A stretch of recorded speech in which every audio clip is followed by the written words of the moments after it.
Hey guys, thanks for checking out Scare Talk. But before we get to all the horror goodness, I gotta let you know about Anchor. Anchor is the platform that we use to upload our podcasts.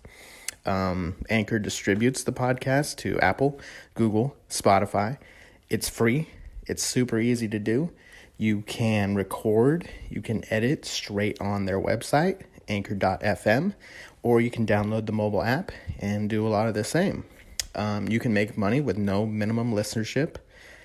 Yeah, get out there, man. Start making a podcast.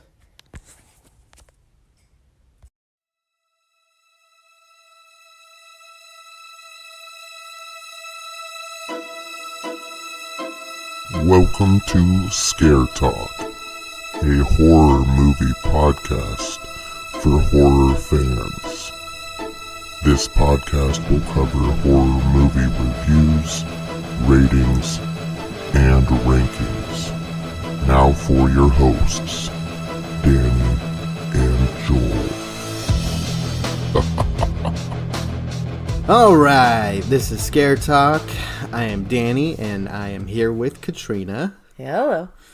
And we just watched the 2014 film, It Follows. So that's what we're going to be talking about. Can you tell me who's a part of this one? Sure. So the main character, JJ, or Jay. JJ? I don't remember JJ, but... Well... Is that what they called her? Jay, I guess. Okay. Yeah, just Jay. Okay. Well, her name is Micah Monroe. Right. She's also been in Independence Day... Resurgence. Okay. Yep. The new one. Yeah. 2016. And Fifth Wave. Great movies. I have not seen these. And then we've got Paul in the movie is played by Keir Gilgritz. Mm-hmm.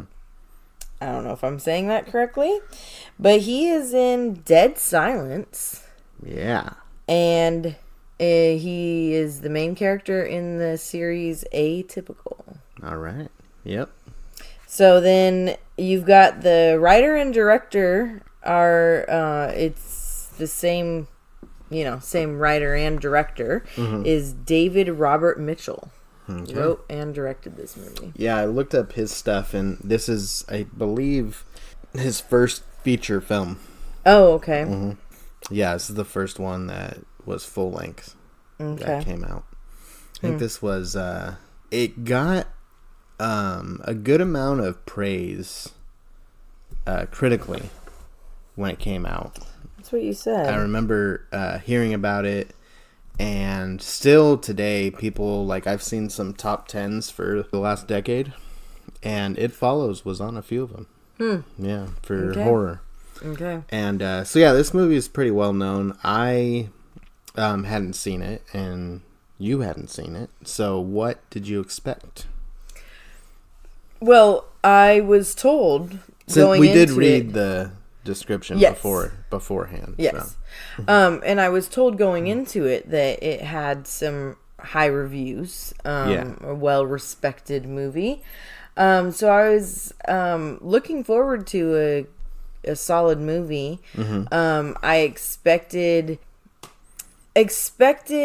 more kind of...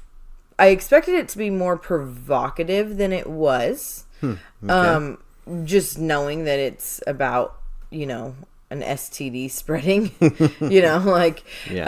then I expected it to be a little bit more, not jump scares, but like more involved with the actual fear and with the actual attacking and kind of stuff. You thought that there was going to be more violence, I guess. More action. Yeah. So that's what I was kind of expecting. That was different than what we got. Okay. I had heard from, watching other people's videos and reading reviews that it was somewhat of a metaphorical movie. Okay. Not straight in your face horror. More metaphorical and dark. You know, it was more of a moody type of movie. So I kind of knew that going in. So I wasn't expecting a lot of action from it. When I read the description, I was thinking, oh, this might be a little more action than I had thought. Yeah.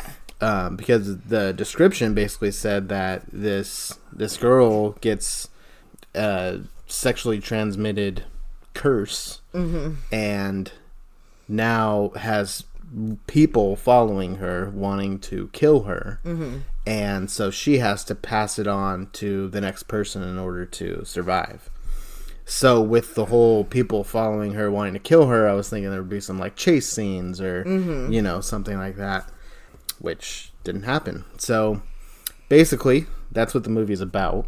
It's about her trying to kind of come to terms with who she's going to pass it on to, if she's going to pass it on, getting her friends and sisters to believe her, I guess. And so that's the main plot of the movie. Now, let's talk about what you thought of it first. Or maybe let's talk about some questions. Because I think there's some questions. Yeah. Yeah. So to me, well, I'm going to go with what I thought and what, you know, how that, I guess, leads into the questions. Okay. I felt like this was one of those artsy, artistic movies that, like, kind of like Midsummer or, you know, those films that have these extra meanings. Right. Like you said, apparently you were aware of some of this. And so that's already kind of just, I wasn't prepared for that kind of movie. But so that left me with a good amount of questions of what we talked about throughout the film is what time period are we in?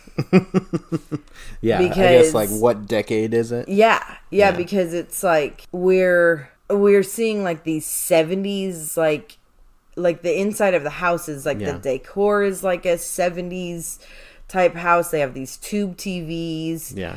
And some of them were like maybe 80s or like 90s looking TVs, and then some were like 60s looking TVs. Yeah, some of them were like black and white.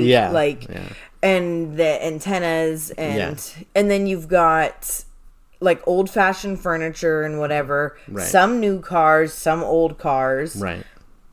They're dressed modern. Yeah. You know, and it was just their very style, the way they look, their hair, and then she has this compact that she can read off of, like and flipping through it with her finger, like it's a touch screen. Yeah, she's scrolling through and like, okay, I've never even seen something like that, and so that was interesting. I could not figure out what time period we're in, and then where are we?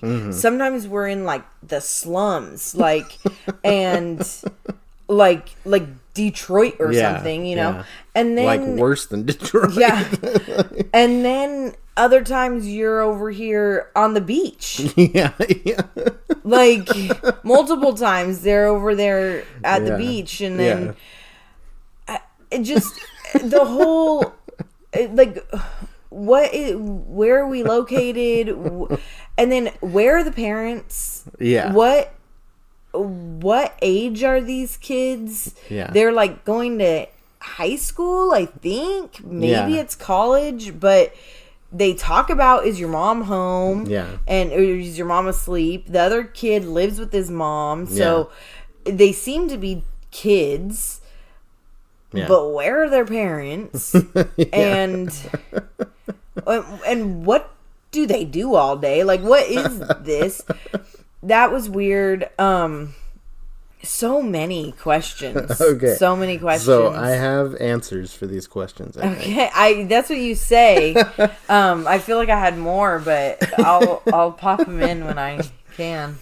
First of all, so she said 8 Mile at one point, so that makes you think of Detroit. But also, what about Stockton? Oh, wow. Okay, that's true. It looked like 8 Mile in Stockton. It could look like 8 Mile Road in Stockton, yeah. It definitely could look like Stockton, but where did that ocean come from? Like they're like It was at the Delta. beach. Yeah, a really nice Delta.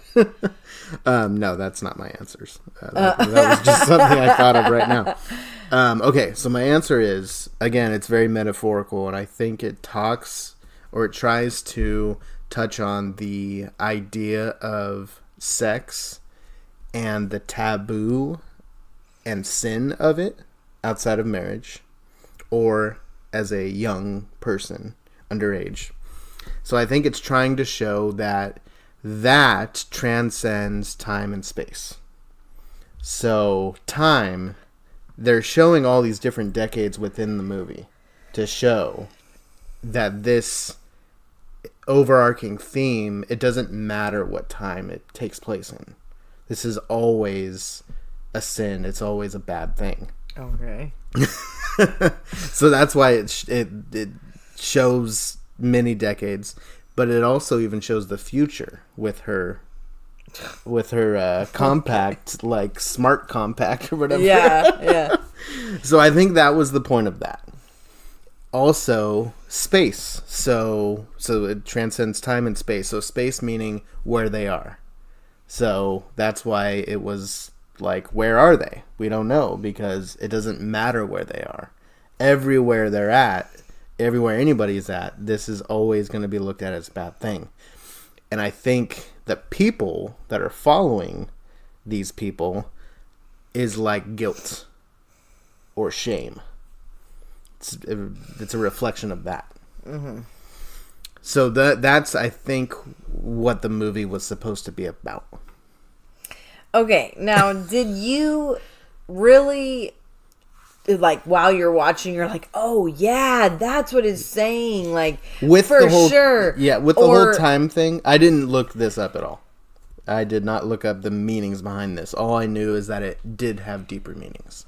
Okay, so you went in watching and looking for... I was trying to find connections, yes.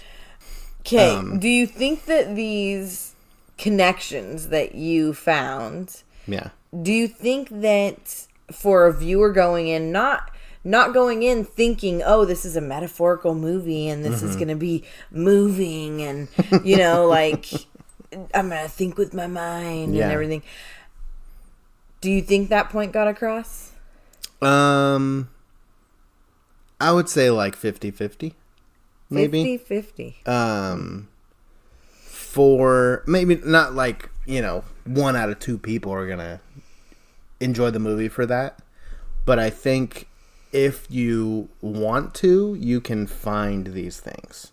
I think it asks a bunch of questions to the point where it's like, okay, this has to be purposeful. This can't be just like mistakes. This can't be just like they filmed in a bunch of different places and they forgot that new car was in the background, or they forgot that her hairstyle is very modern, In the TVs, obviously, those were very placed. yeah, even one outside while she's swimming. Yeah. And it was always a news show. Yeah. Like, it was always like seemed like there was a report. Yeah. Yeah. I mean, not always. Sometimes there was cartoons and weird movies, but like whenever you could hear it, it sounded like it was like some news report. News report, yeah. I don't know why. I'm sure there's a reason for that too. I bet there is. Yeah. There must be a reason for all these little subtle things. Yeah. But my feeling is it was not. That's not. It was kind of a stretch. What? You don't think I make sense? I'm hearing you, and I feel like okay. I guess if you're in touch enough with these artsy movies. Yeah. And usually I don't like that. Yeah. Usually it's like too much.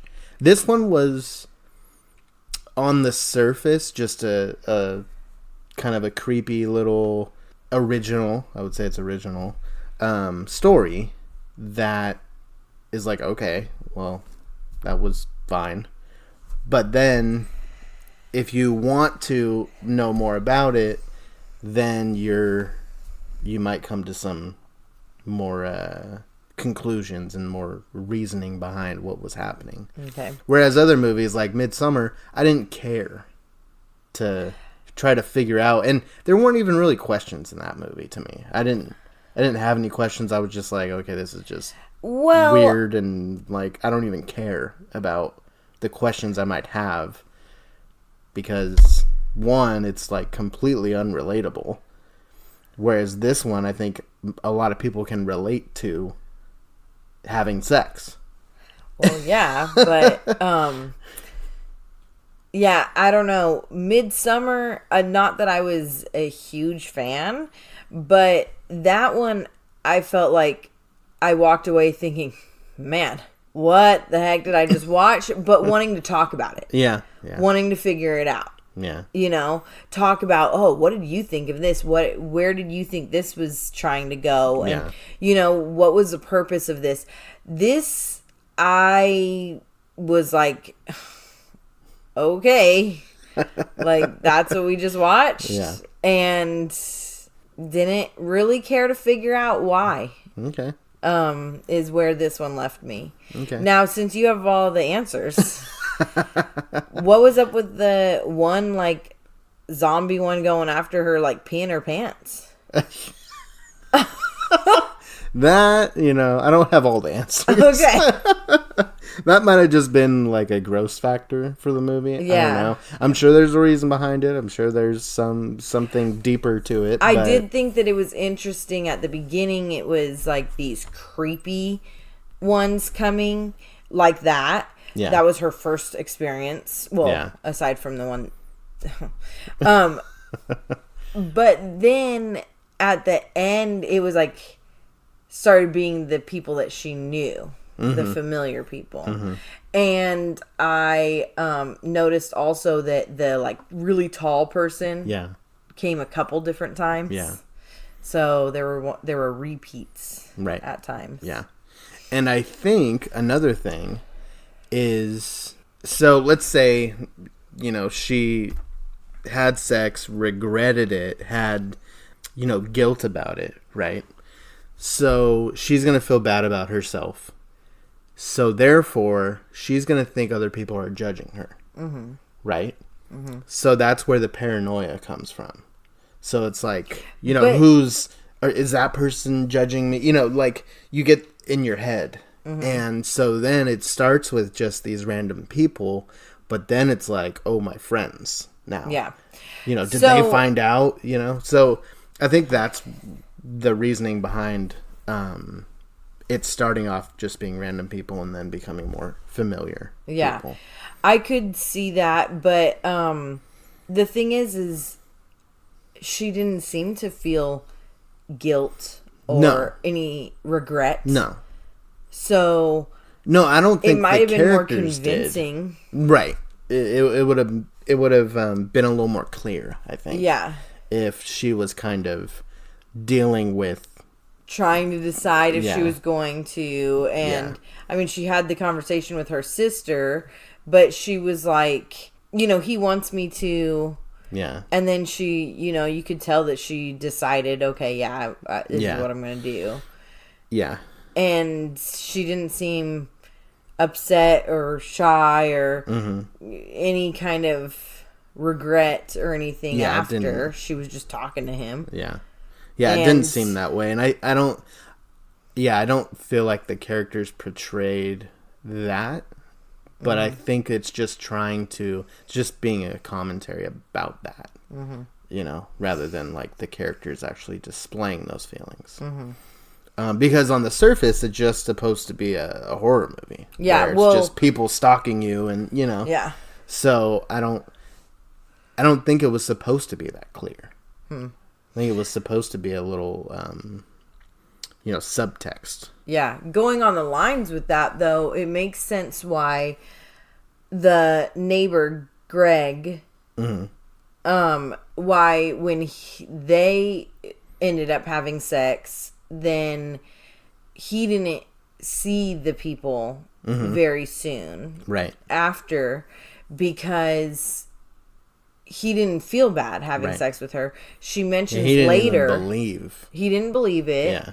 And she mentions later that they had already had sex in high school. Right. And she said in high school. So then are they not in high school? But she was going to school, so maybe that was college. She was in college, I guess. Yeah. But again, that's where the time piece doesn't matter. Yeah. Because it does matter to me though. So then it wasn't until they started questioning him. Do you really not see anything? Right. And really started questioning it. You really don't feel bad about this? Yeah. You know? Yeah. Yeah. Like, because then they said, you know that something is there. You know that it's real. Right, because you saw it. Like, you saw this chair fly. Yeah. You know? Yeah. And that although wall he break. didn't see this stuff. Yeah, he didn't. He had his back turned. Yeah. And so then it wasn't until he started, I guess, thinking of that. Right. Then it came after him. Yeah. And his mom. Came after him. Yeah, his mom. And the way. She, maybe felt guilty for, his mom finding out. Or worried that his mom would. And I think that was also a part, because you were like, where are the parents? I think it shows the maybe less involved parents are, their kids are more likely to be in these types of situations. So I think that's why the parents weren't even really in the movie at all. Yeah. Or it because then there were other families that were like watching on the news or whatever and saying, oh, I feel bad for these poor kids. Right. Yep. Yeah, they were. But also they were looking out their window, seeing the police over there and stuff. Yeah. In the beginning of the movie. And then it also shows that the kids don't have a relationship and don't care about what their parents are thinking. They're more concerned about just their siblings. Yeah. And at one point, Paul asks, "Are you sure your mom's asleep?" And they say, "Yeah." But what's that about? Yeah, she wakes up at 5:15. She's preoccupied with her job. Okay. And then when they said, "Are you sure your mom's not going to mind?" And he's like, "She won't even notice." Yeah. So, okay. So now we know the whole philosophical meaning I'm proud behind of myself. it all. Yeah. I mean, I guess proud would be a word to call it. So, are we gonna continue on with like positive negatives or? Yeah. I don't know what positives I have. You love it now. Now that you know all the answers. No. I honestly am struggling to find a list of positives. Okay. As much as I needed to work to find positive or negatives in Misery, I need to work to find positives in this one. Okay. I liked Paul. Yeah. I'll leave it at that. I enjoyed his character. Okay. I felt for him. Yeah, he was a nice guy. Yeah, and I felt for him. Yeah. The other characters, I did not connect with anyone. Right. Maybe Kelly for a second. Yeah. But no, Yeah. There was not good. Well, I'll go on the negatives after. Okay. All right. So I thought it was creepy when the people would just start walking toward them, and they would like look and or the camera would kind of show them in the background, and so as the viewer you're kind of looking around like, okay, who's coming, which one is it, Yeah, I'll agree with that. Them just like slowly walking towards them was that's creepy, a good touch. I like that, and I like that they didn't run or try to attack. You know, I thought know it you was. Like that. I thought it was cool that it was just like they're just walking, like in no rush, but it's your conscience creeping up on Michael you. Myers style. Yep. No rush. So I like that. I thought some of the music was really cool. Some of the scenes where the music was unique. And I was saying this during the movie that it sounded like Stranger Things, some of the music. But this was before Stranger Things. So I was thinking, oh, they're just ripping off Stranger Things. But no, they were first. Although it's really an 80s score type of music. But I liked some of the music. You weren't a fan of the music? No. Okay, well. The score really bugged me. Really? I thought it was cool. Oh. It was like, was it what like is the the point of this sound? Yeah. And I was like, there's no clear meaning of what kind of emotion you're trying to evoke from me. Yeah. Aside from, I want to turn this off. Like, this is getting obnoxious. Sometimes there's this, like, I can't even remember the sounds, but like, or I don't know. It's like, what's there was a lot of like reason? Ping, yeah, ping, like a lot of just weird, like awkward noises or like notes that don't go together. Yeah, well, and in like in Midsummer or whatever, it's the whole that one sound that is like, oh, something's gonna happen or whatever. But it was kind of like that, yeah. But it wasn't, though. It didn't do it right. It did all these random things. It was like sometimes it was this high pitched sound, sometimes it was this just boing boing sounds. You never know.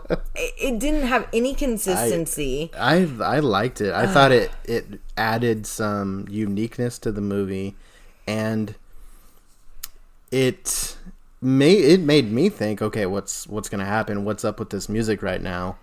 What it made me frustrated. Like, this doesn't even go with the scene. Like, did you just find, it was like Ross playing the keyboard. Like, you're just finding all the fun little sounds that you can throw in. Yeah. And let's do this one now, Yeah. No, and I would agree that it is kind of a little over the top. Like, they took it too far. Where if it was a little more subtle with the music, then it would have been better. Yeah, it was like every scene had a different weird... Yeah. And I think sometimes, like, directors get, like, too in their head, and they try too hard to make it, like, artsy, This one, I would say, probably. So yeah, I liked it, but I could see that it was a little much. Yeah. I like the overall theme. I think it was pretty clever. Mm-hmm. Now, how does this movie end? So her and the original girl and Paul did it. And now they're like walking, holding hands.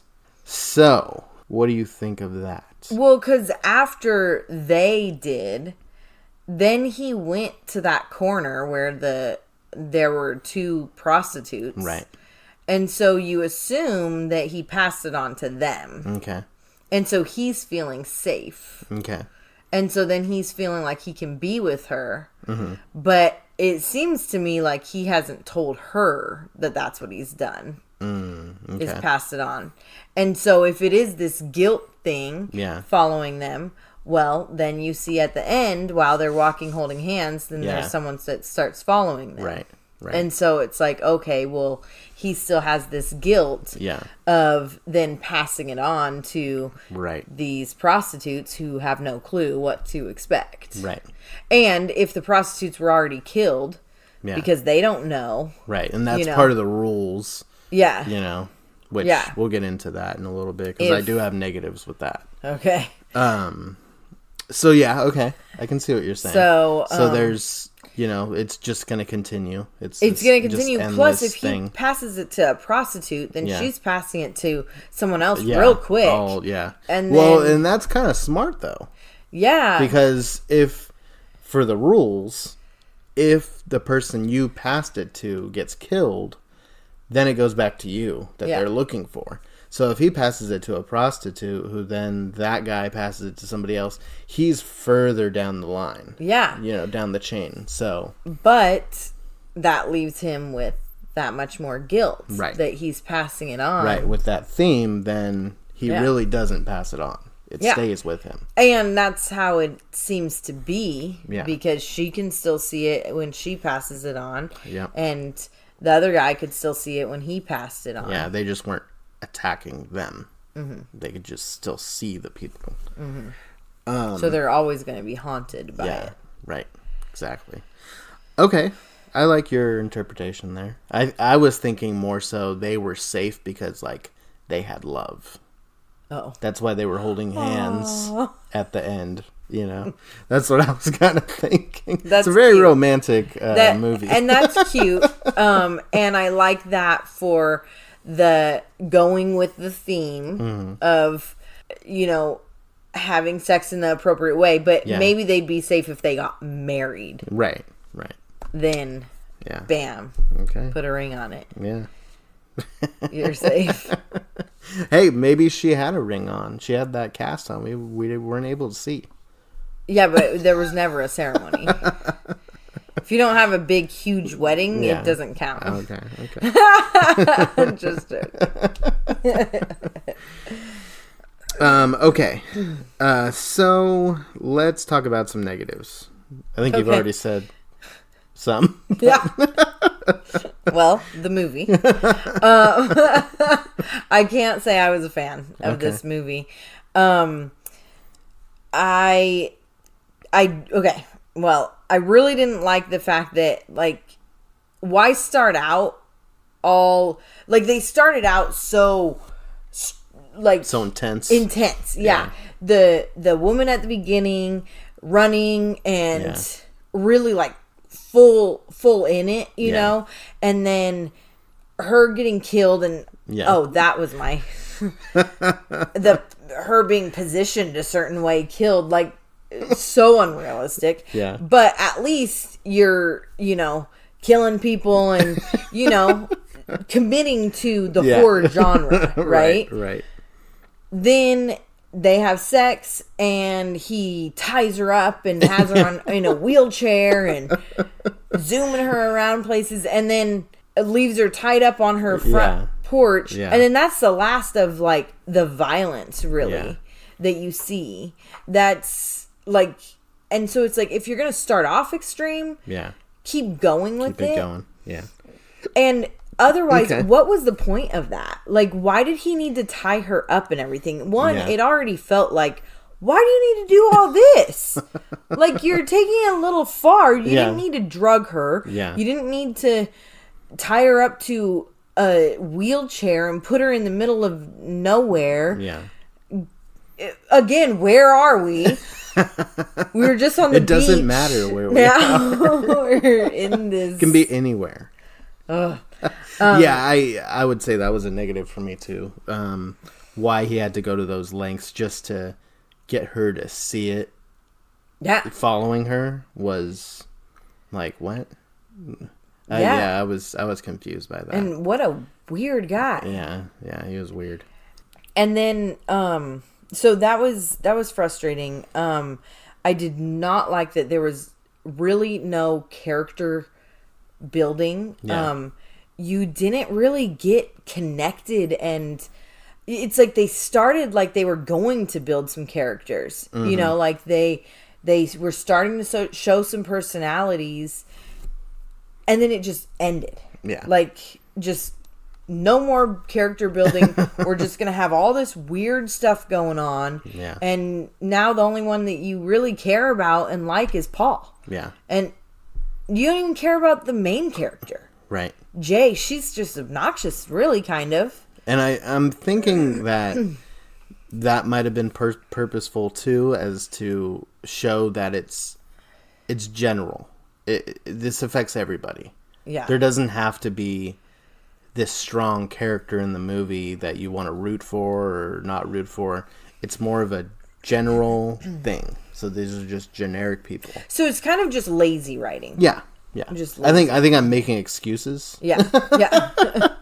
Like, it's, you get carried away with your writing, you throw in all these scores and have fun with it. Yeah. You know, you just, and then just hide it under it's a metaphor. Yeah. And then have no direction as to what time period you want to be in or what area you want to be in. You just go wherever you're conveniently at, and it's a metaphor. You know? It's a metaphor. Just it's just the purpose of the whole film. So okay, I see why he makes short films. Yeah, this was the first a little long for him. We'll stick with that. Okay. I don't need to take up the whole podcast on negatives. Okay, so aside from some of the stuff we already mentioned, the rules behind the movie, where first of all, how did the first guy know about the rules? Yeah. So, while I don't think movies need to explain everything, there should be something. Just something. I mean, I guess he said he got it from some girl that he had a one-night stand with, who he doesn't even know her name. Well, and he doesn't even know that that's who he got it from. He said, I think that's who I got it from. So how did he learn about this in the first place? Because whoever he got it from didn't tell him. Yeah. Seemingly. And so I don't know where he learned about this. So that kind of bugs me. And then also it never ends. This is not something that can be broken. The curse can't be broken. But I think, again, that's speaking to this doesn't end. This is always going to be some sort of taboo, sinful thing. Yeah, but so the curse is not going to be broken. So then if you make a mistake, then you can never get past it. And maybe for some people. No, but shouldn't there be a way to defeat your guilt? Right. To get past your feelings and realize, okay, I made a mistake. You have to find love.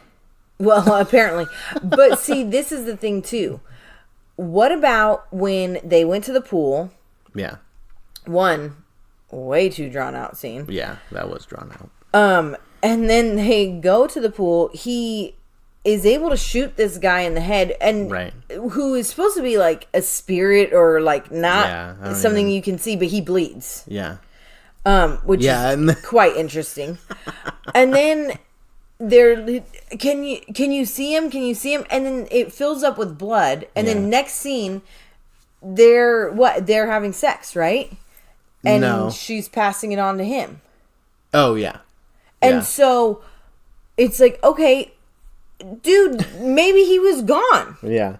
How do you know you didn't defeat him then? The way that the pool filled with blood was like, whoa, what the heck? It was like so ridiculous. It looked so silly. It honestly seemed like that was going to be the end. Yeah. Like then they were going to move on and they were going to be able to move forward. Yeah. And it was this hero scene or whatever. Yeah.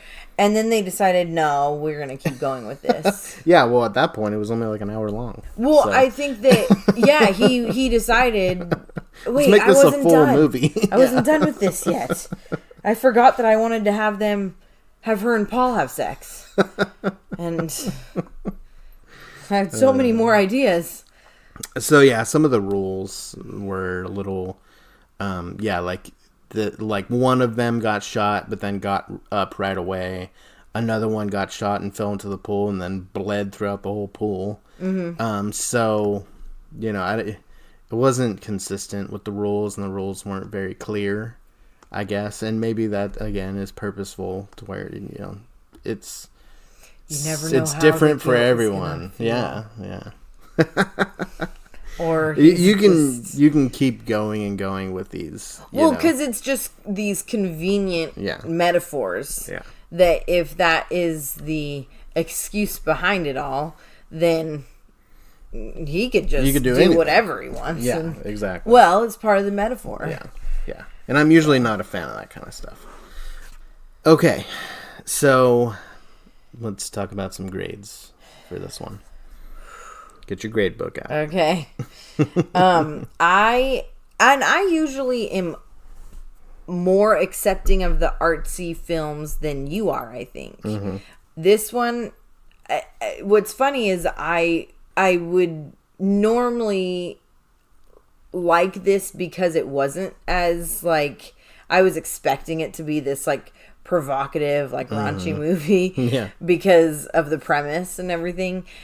And so I kind of, like, appreciate that they didn't have all these sex scenes and all this, like, I mean, they did have all this, like, nudity of the zombie things going towards them, but weird. It was, like, really weird stuff. But they didn't show, like, these intense sex scenes. Yeah. And when they did show that she was passing it on, it was, like, because she had to kind of thing. And, like, so I appreciate that. I do want to point out that. So I thought I should say that. But back to the grade book. This, I definitely do not want to give this too high of a score. I'm going to say a 63. All right. D. That's a low D. Yeah. Low D. Yeah. I almost gave it lower. All right. I'm going with an 80%. Wow. B minus, just in the B range. Wow. I like movies when I can kind of figure them out. Yeah, you're really proud of yourself for that, figuring it out. And I did genuinely, like, if I didn't kind of get the metaphors, it probably would have been a C. But I think I kind of picked up on them because I did think it was kind of creepy at times. I did think it was effective. I did like the music.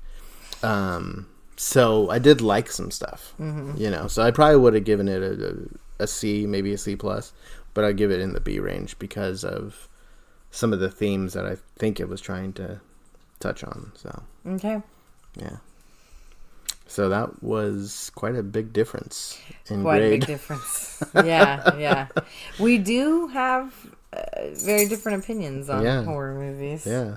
And it's funny because usually I would not be rooting for more action, more killing, more whatever. Like, I think it would have been better if it was like a group of people coming after her. Oh, really? Oh, no. Yeah, like, no, just it was one like, person, because you don't know who it's going to be. I mean, I guess, but like, if there was one in each direction that she looks, and there's no way for her to get away, and like...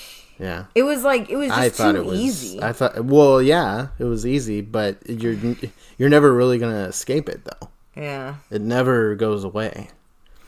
I don't know. I thought that was creepy and effective to me.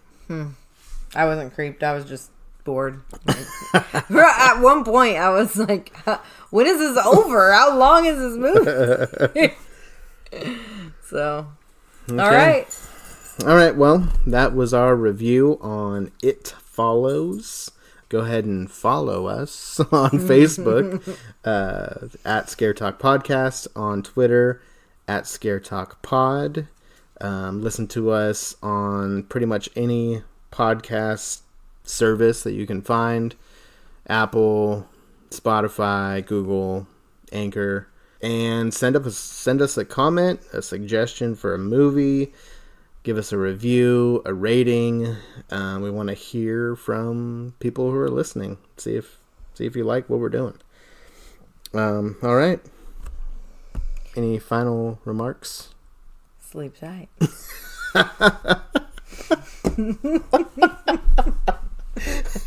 Okay, let's do that again. Oh, that was good. Okay.